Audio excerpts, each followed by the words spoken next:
Numbers everywhere, but not a vote to save a drowning friend. In the February of 1996, President Daniel Arap Moi invited Professor Philip Mbidi, who was then his chief secretary or head of the public service, to State House to help him reorganize his government.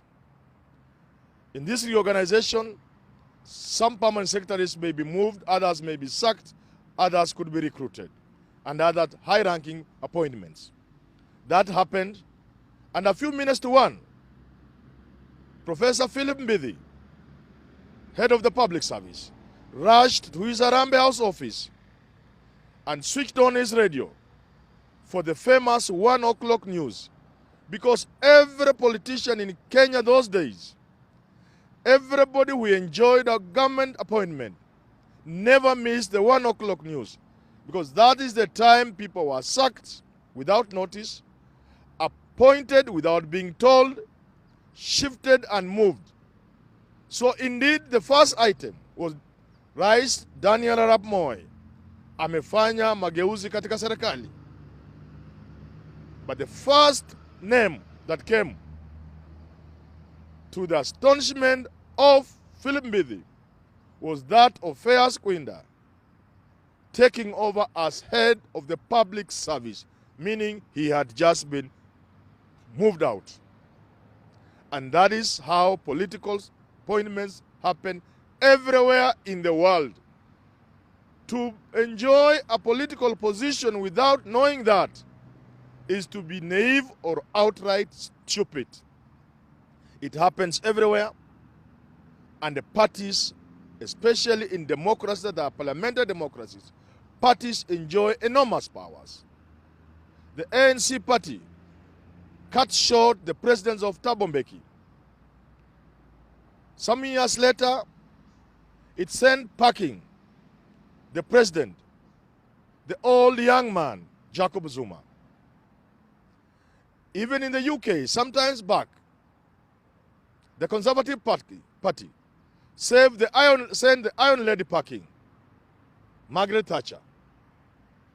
But the same party did not give the position to the men who fought so hard, Helston, to remove Thatcher. Instead, the party gave this power to John Major, colorless, dull. But that's how things work. Even in democracies that are purely presidential like America, political appointments are made at the whims of the president.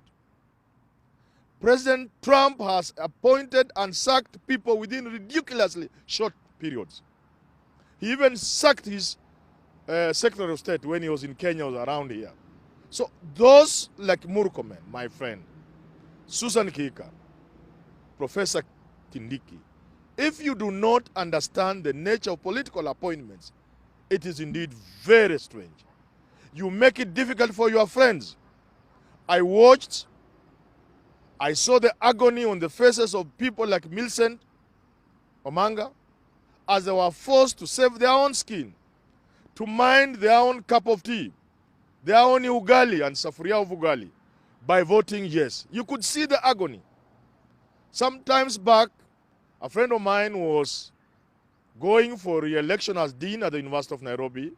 He was such a close friend of mine, but he was so hated after his first term. We who loved him as his friends called him aside and told him, my friend, our friend, please, save us the trouble, the agony of having to support somebody else and you are our friend. Just don't go back for this thing. He listened to us. He did not go back for his seat. This is how political realities work on the ground. So, my friends, when you talk about numbers, then you also do not understand politics. Where were the numbers when Waititu needed them most? You said, oh, ODM came on board and what? Where were the numbers when the motion qualified for debate to remove Professor Kindiki? Murkomen. Where were the numbers when you were shown the door? Where were the numbers when Susan Kika was shown the door? political reality. Where were the numbers yesterday when Kindiki needed them most? Where were they? And now, as a friend who continuously advises you, and the people continue to attack me for advising you, for talking about William Ruto, I cannot talk about planting maize now. I cannot talk about maize doing well where I come from. The topic is about what is going on. My followers and subscribers will be shocked if I didn't talk about Kindiki. My advice to you, you need to relook at the numbers. The fallacy of numbers is unfolding before your eyes. I know the war is going to the National Assembly. When the war gets to the legislature, I know you still believe you have the numbers. That this is Senate, this is a small house, small numbers, is to manipulate. We have the numbers in the legislature. My friend, you'll be embarrassed. Save yourself the embarrassment. Smell the coffee. Look at the wall. Open your eyes and read the writing on the wall. You will lose in the National Assembly. This is how politics works. I told you Uhuru Kenyatta has not moved. Amekohoa kidogo tu. Si kohozi ya corona, lakini kidogo tu. And guys are ducking under the bed. I am telling you, in the National Assembly, you will lose. The numbers are not there. And my advice to you now, finally, in terms of numbers and the fallacy of the same, the people in the Tanga arm of Jubilee, William Samoei Ruto and your followers, I know you are saying we can lose in Senate because they can manipulate. We can lose in the National Assembly because they can manipulate. They can recall a few of us, but we have the numbers. Kwa ground vitu ni tofauti. Kwa ground watu ni wetu. I am reminding you, there is nothing more shaky than the ground. There is nothing more unreliable than the ground. Just as your numbers in parliament were a fallacy, the so-called ground, the numbers there may surprise you. More so if you rely on the numbers from the mountain. The people of the mountain, they have certain things I know about them. For one, they never make their decision this early. So the numbers are not in the National Assembly. The numbers may not be on the ground. So it's time to take a real look. Instead of running around, reacting exactly in the manner in which Uhuru and his team want you to react. Instead of having listened to Orengo when he said, revolutions eat their own children. Governments eat their own children. Now that your government has eaten you, but because you are too many, it is vomiting you. Do not move next to us before you go to the river to wash yourselves. Do not vomit on us. Do not remind us about democracy. Do not remind us about human rights.